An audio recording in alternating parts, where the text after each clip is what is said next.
Io personalmente l'ho dedicata a mio papà, che l'ho perduto, che ero veramente piccola, avevo 9 anni, e lui mi ha trasmesso la passione del canto e della musica, e quindi era un omaggio doveroso a lui, perché non l'ho mai fatto, e questa canzone è proprio giusta per questo. Quindi la dedico a voi, a Germano e a mio papà.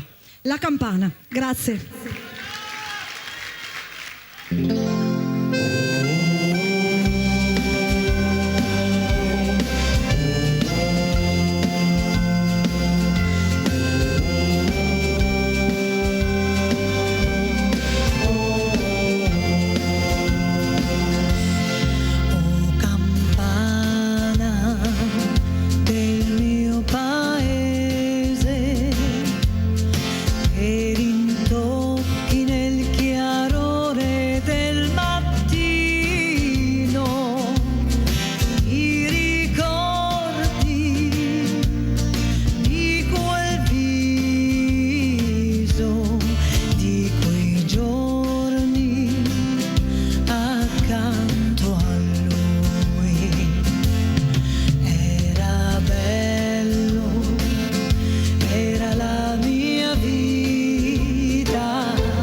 Sono